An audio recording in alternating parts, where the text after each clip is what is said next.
Hi, good morning, everyone. Thank you very much for the possibility to present our research. I'm presenting on behalf of a PhD student that's very enthusiastic on studying this kind of machine learning and use it like for help on decisions on genetic testing. So if everyone take a look on this picture, probably everyone will at least suspect from acquired neuropathy because the distal latencies are prolonged, the amplitudes are preserved, the velocity is reduction, and there's a clearly temporal dispersion. Early this year, we published a case series of patients with CMT4C in which every patient has at least one nerve with temporal dispersion. And looking back, 6 of 19 patients, I mean 1/3 of the patients, have been previously diagnosed with with CIDP. What's that happened? What's the reason that happened? Most of the case, the diagnosis was only based on the EMG report. And the EMG report usually comes with the findings are consistent with the CIDP. Based on that, we take a look on other publications on the hereditary neuropathies were misdiagnosed as CIDP. For example, in France, there is one study that 1/3 of the patients that had CIDP that were refractory to IVIG had TTR. And another study, they looked in over 1,000 patients that were diagnosed with CIDP. 3% of them has actually CMT. On Italy, in a prospective study, they found 0 patients with TTR in 124 consecutive CIDP patients. But when they look retrospectively, patients that were first diagnosed with CIDP, but they do have TTR amyloidosis, 1/3 of them had actually the criteria for defining like CIDP. And our local study, we looked like 119 patients that were first diagnosed with CIDP, and 10% of them, 5 have TTR, and 7 of them have CMT. So probably for this audience, if you see the patient, you won't get wrong a diagnosis of hereditary or acquired, even if the EMG brings some temporal dispersion or some finding that may suggest an acquired neuropathy. But we are talking about Brazil. We have more than 200 million people, and today we have about 85 neuropathy specialists in Brazil. And every year we just train 11 new fellows in neuromuscular disorders. Looking back on top of that, in Brazil, we don't have like shortness number of neurologists. We have enough number of neurologists. But the problem is most of the neurologists are concentrated in the south and the southeast. So we have areas in Brazil that the number of neurologists is 0.1 to 100,000 people. And some areas is 7 to 100,000. And World Health Organization suggests 1 to 100,000. So the problem is that the neurologists are not equally distributed, and the specialists on the nerve are not very available. So how can we sort this in a short period of time and without money?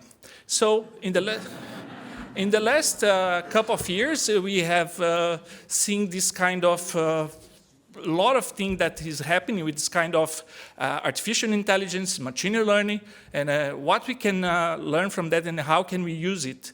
So basically what machine learning does is cluster all the information and tries to identify patterns. So we also try to do this on research, but the way that the machine learning does is more like erratic. So they used to call it like a black box. You don't know exactly how it does, but in the end of the day, it works. So you can do it like machine learning by the supervised way or unsupervised way. When it's a supervised way, you can just say what is the result. You give a lot of data and you say what it is, and you just look it back to see the pattern in each end finding. Or it's doing an unsupervised way. He just put a lot of data together and try to find a pattern and then to differentiate among them.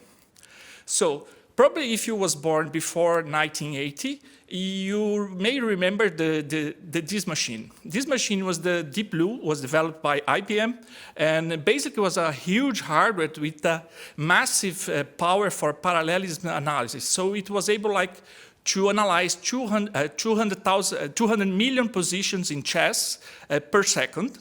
And, but the problem, not the problem actually, at that time, how it was built, with human encoded knowledge. What they did, they put all the books of chess on it, like in the memory.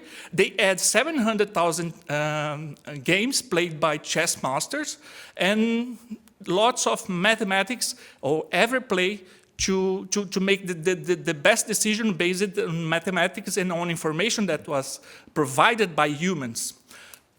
But recently, different machines, artificial intelligence to play chess have been evolved. How they do?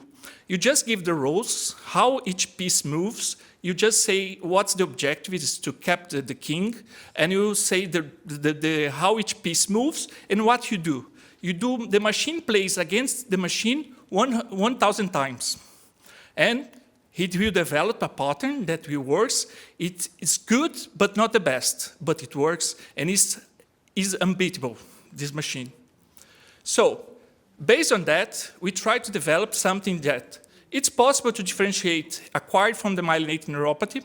So what we did, we catch up a group of patients with each category, and we decide some bullet points, like things that are not very susceptible to bias. So we include age and the EMG parameters, like the normal ones is distal latency, amplitude, conduction velocity, the presence of temporal dispersion, F waves, latency and absence. And also we create different measures like the proximal distal amplitude ratio and the uniformity index, like if a nerve have an inter-nerve difference on conduction velocity above 50 meters per second or above 10 meters per second. So we have 70 patients, 39 on genetic group, 31 on acquired. The number of nerves diverge because some nerves are not present. And what's the method? The method basically is this his gradient boost. How it does? He'd get each of the category that we choose, and he build like a binary. For example, if I say the conduction velocity is above 25, he will answer yes and no. If it is say yes, he get the amplitude. The amplitude is normal or abnormal, and he creates like a tree, and with this composed binary answers. So he only group three options per tree, and then he tried to connect a lot of trees and see how good we are to differentiate the modalities. So the advantage is that he can do lots of associations at the same time. He used some techniques, this is motomic, it's like to exclude any anomaly. That's something that has CIDP but has a normal conduction. He will exclude it because he will detect it's too different from the other group. And you have to choose what is your goal. And then we decide to choose, we would like to know who is inflammatory. So basically how it does, we divide the group between 5, so 20% each group, and then we get 4 of the subgroups to train the machine. So he will run this process to see if he can identify a pattern, and then you use the rest of 20% that was not part of the training to detect, to check if it is working. This is called the holdout. So, and also he goes with all the subgroups, just changing what's the final groups of analysis. And what we get? So the model's suggestion match in 62% of the time. So it was able to differentiate. He was accurate to say if it was acquired or genetic neuropathy in 62% of time. So we could think it's almost to put a coin on the just by chance, almost a bit more than chance. But when you keep going on looking on that, if you do build a rock, if I give 2 EMG of one patient, it will correct the diagnosis between acquired and genetic in 77% of the time. And when we do the cross-validation, that is this process of check the 5 subgroups, it goes an average of 87%.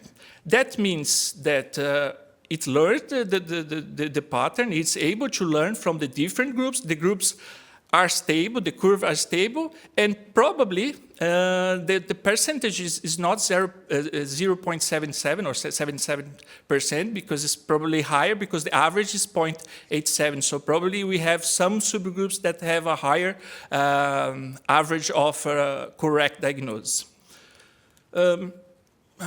So another thing that is interesting, you can do what they call the permutation. You're just trying to exclude your variants of interest to check how they affect your model. And you can see like some F-wave persistence, proximal distal amplitude index, uniformity, distal motor latency, and conduction of ulnar nerve, not the median nerve, and age of onset are very strong predictors of the differentiation between the two. Oh, sorry. Oh, okay. So, final message: the real-world performance seems interesting, seems like a promising tool. The problem with our study is limited sample size. To get ALK over 90%, we need at least 200 samples per group. And of course, this kind of sample is not for this audience, but maybe for the general neurologists may help to make decisions and when decide to refer to a specialist. So thank you very much.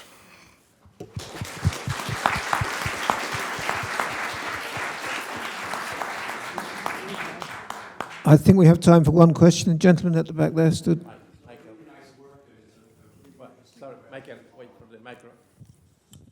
On basically the prevalence and the coincidence of hereditary neuropathies and CIDP, right? So my question is, to make it even more complicated, we also see a lot of relapsing remitting CMT patients which have a, let's say an overlap. And my question is, from your nice algorithms and the data, can you identify electrophysiological criteria that will help, let's say, uniformity to help to look at CIDP patients, which also may have a CMT, so the overlap of both groups? No, we are not able to say that, and I don't think we have enough number of patients to take a look on that, because the association of the two conditions, at least in our group, is not too big to have this kind of information.